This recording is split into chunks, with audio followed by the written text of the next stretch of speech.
किसी नए मार्ग पर कदम बढ़ाता है तो झिझकता है, लेकिन नए पर कदम बढ़ाने से ही जीवन में विकास है। जो पुराने वर्तुल में ही घूमता रहता है कोल्हू का बैल हो जाता है। सदा विचारणीय यह है कि जिस ढंग से मैं जी रहा हूं उस ढंग से जीने में आनंद उपलब्ध हो रहा है। अगर नहीं हो रहा है उपलब्ध तो जोखिम उठानी चाहिए। नए रास्ते, नई जीवन की पद्धति, नई खोज करनी ही होगी। इतना तो तय है कि तुम्हारे पास खोने को कुछ भी नहीं। पुराने जीवन से आनंद तो मिला नहीं, मिल जाता तो नए की कोई जरूरत भी ना थी। पुराना तो व्यर्थ हो गया है, एक बात निश्चित, नया सार्थक भी निकल सकता है, व्यर्थ भी निकल सकता है। मगर नए में कम से कम एक संभावना है सार्थक होने की। पुराना तो निचुड़ चुका, उसे तो देख लिया, समझ लिया, जी लिया, नहीं कुछ पाया। जैसे कोई रेत से तेल निचोड़ता रहा हो। अब कब तक रेत के साथ सिर मारना है? मैं नहीं कहता कि नए से आनंद मिल ही जाएगा, क्योंकि आनंद मार्ग पर कम निर्भर होता है, मार्गी पर ज्यादा निर्भर होता है। पथ पर कम निर्भर होता है, पथिक पर ज्यादा निर्भर होता है। इसलिए असली बदलाहट पथ की नहीं होती, असली बदलाहट तो पथिक की होती है। मगर पथ की बदलाहट से शुरुआत होती। तुम बाहर हो, इसलिए बाहर से ही रूपांतरण शुरू करना होगा। बाहर की बदलने की हिम्मत जुटाओ तो भीतर बदलने की हिम्मत भी सघन होगी। और अगर थोड़ी बूंदें पड़ने लगी आनंद की तो उमंग और उत्साह से नए का अन्वेषण शुरू हो जाए। मगर एक बात तो तय है कि तुम्हारे पास खोने को कुछ भी नहीं, इसलिए व्यर्थ चिंता मत लो। मिला क्या है पुराने को पकड़े रखने से? तो खो भी कुछ न जाएगा। और जब खोने को कुछ नहीं है तो डर क्या है? या तो कुछ मिलेगा, ज्यादा से ज्यादा यही होगा कि नए से भी नहीं मिलेगा, तो फिर और नए को खोजेंगे। हमेशा ध्यान इसका करो कि जिस ढंग से हम जिए हैं, जो हम अब तक सोचे हैं, विचारे हैं, उससे कुछ मिला है या नहीं, विचार उसका करो।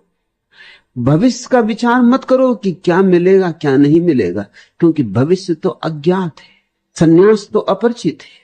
प्रयोग में उतरने से ही पता चलेगा। स्वाद लोगे तो ही पता चलेगा। स्वाद के पहले कैसे तय करोगे कि स्वादिष्ट है वस्तु या नहीं?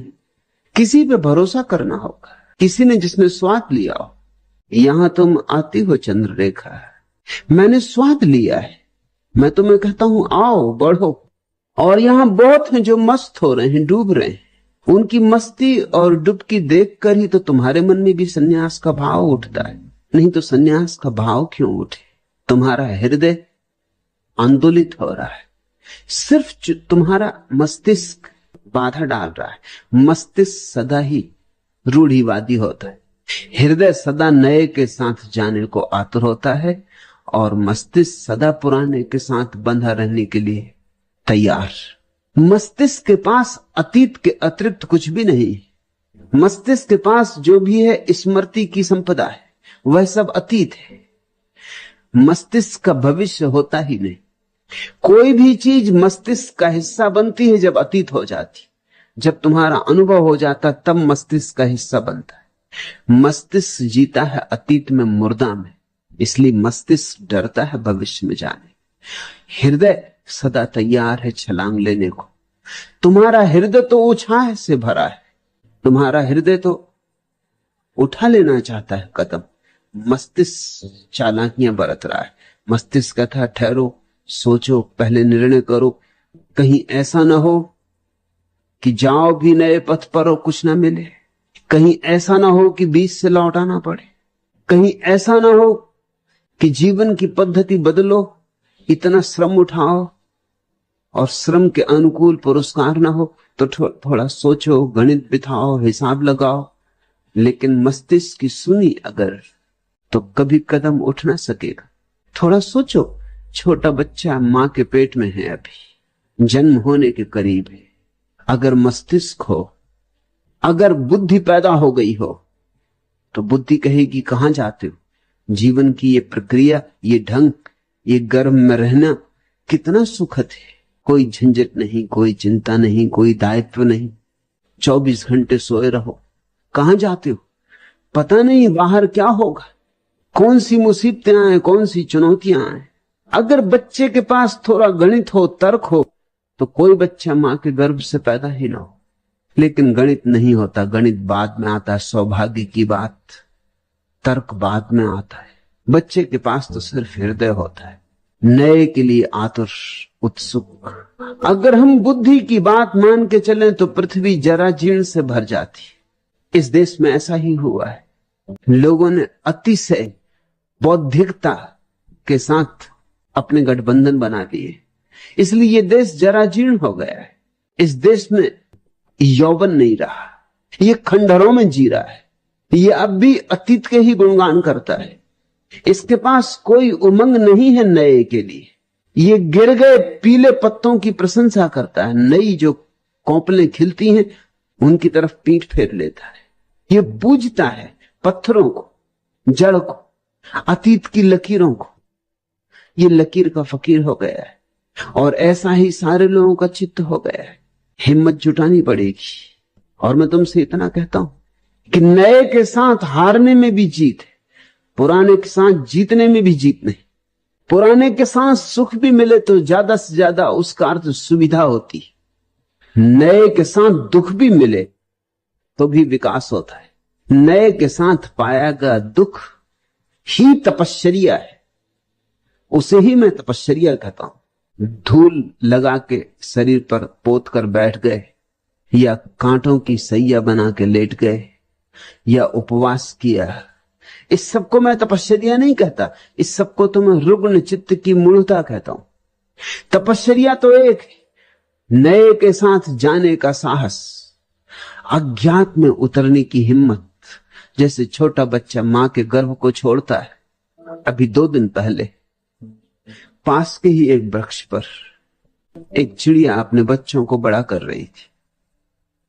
रोज रोज बच्चे बड़े होते चले गए। 2 दिन पहले पहली बार घोंसले से बाहर निकले।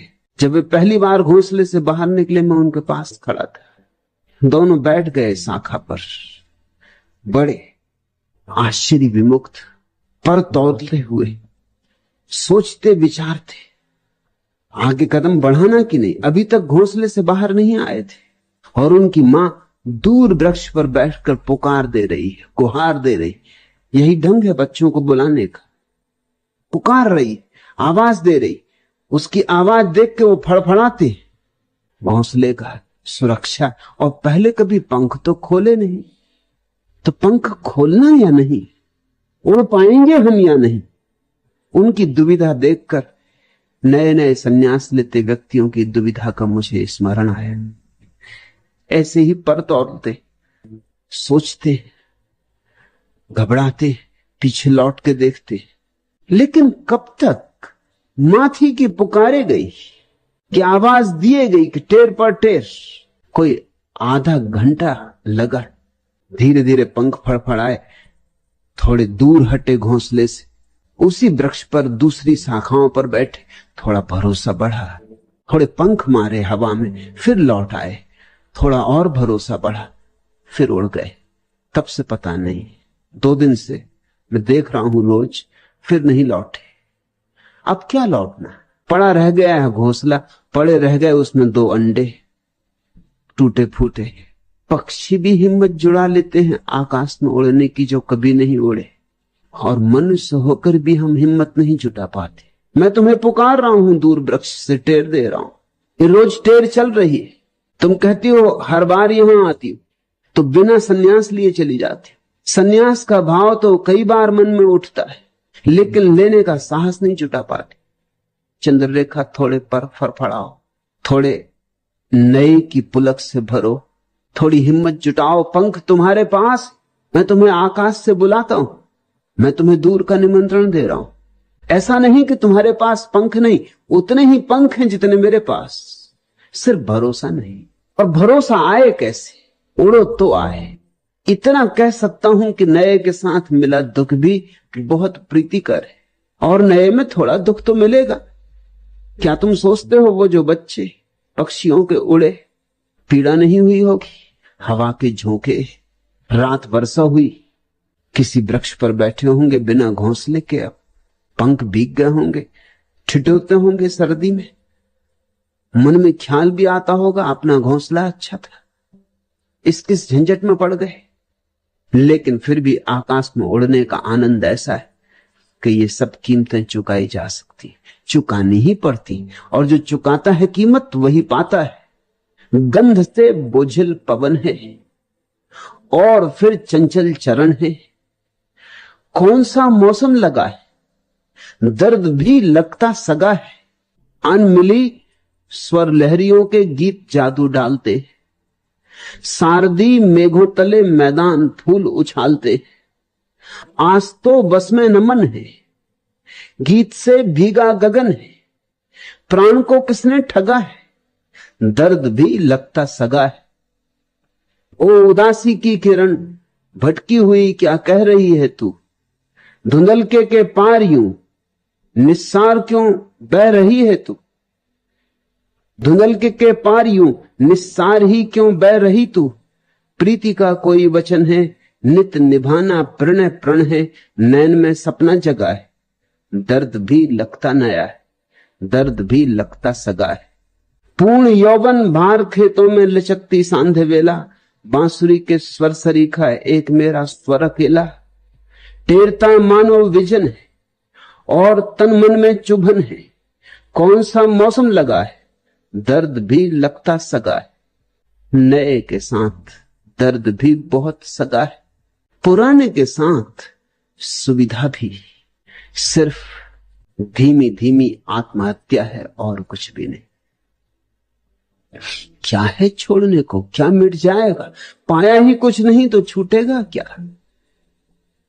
इसलिए खोजो और तब तक खोजते ही रहो जब तक मिल ना जाए, तब तक कदम ना रुके, तब तक पंख बंद ना हो, चाहे कितना ही भय लगे पर तौल नहीं होंगे, आकाश में उड़ना ही होगा। और चुनौती जग गई है, कब तक झुठलाओगी, कब तक लौट लौट जाओगी। ये लौट जाना आदत ना बन जाए, ये लौट जाना भी लकीर ना बन जाए, इसके पहले कि ये आदत बन जाए कुछ करो, कुछ जगो, कुछ साहस जुटाओ। पार करना चाहते हो इस गरजते सिंधु को यदि, प्राण लेकर आज लहरों में उतरना ही पड़ेगा। यह तरंगें दूर से चलकर तुम्हारे पास आती, उस नए जग के नए संदेश अपने साथ लाती। कूल पर बैठे मनन करते रहोगे और कब तक, हो मुखर उस पार वीणाएं मधुर तुमको बुलाती। चाहते यदि तुम नया जीवन, नया यौवन, नया मन, आज बाहों में उमड़ता सिंधु भरना ही पड़ेगा।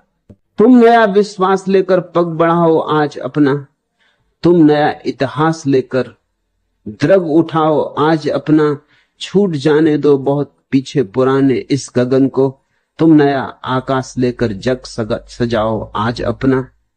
प्राण में यदि हो रहे मुखरित नए निर्माण के स्वर, आज कण कण का नया श्रृंगार करना ही पड़ेगा। यह प्रलय की पीर ही नव सृष्टि का मधुगान होगी, यह तिमिरता ही निशा की सूर्य का वरदान होगी। इस पुरातन जर्जरित युग मूर्ति को अब टूटने दो, जिस शिला पर हाथ रख दोगे वही भगवान होगी। तुम हिमालय के स्वजन हो, सिंधु की गहराई ही क्या, आज पंखों में असीमित व्योम भरना ही पड़ेगा। पार करना चाहते हो इस गरजते सिंधु को यदि, प्राण लेकर आज लहरों में उतरना ही पड़ेगा। उतरो, डूबने का भय लगता है तो भी उतरो। सभी नए तैरना सीखने वालों को डूबने का भय लगता है। जो डूबने के भय से रुक ही गया किनारे पर, वह तो जान ही ना पाएगा आनंद तैरने और तिरने का। और दूर है किनारा दूसरा, और वही है मंजिल। जाना है पार तो ही परमात्मा मिले। सन्यास तो केवल एक छोटी सी नौका है उस पार जाने की। माना दूर धुंधलके में छिपा उस पार का किनारा दिखाई तो पड़ता नहीं, इसलिए किसी आंख वाले से संबंध जोड़ना होता है, इसलिए किन्हीं आंख वालों के पास उठना बैठना होता है। ताकि तुम्हारे भीतर भी सोए हुए स्वर धीरे धीरे सबल हो जाए, तुम्हारी वीणा पर भी चोट पड़े। चंद्ररेखा, इसलिए तू आती रही। इस आने का कुछ अर्थ न रह जाएगा अगर इस रस में न डूबी। तो फिर ऐसा ही होगा, सरोवर तक आए और प्यासे ही लौटते रहे। सरोवर तक आने से प्यास नहीं बुझती। अंजलि बनानी होगी, झुकना होगा, जल भरना होगा, कंठ में उतारना होगा, तो प्राण तृप्त होते हैं। संन्यास झुकने की प्रक्रिया है, अंजलि बांधने की।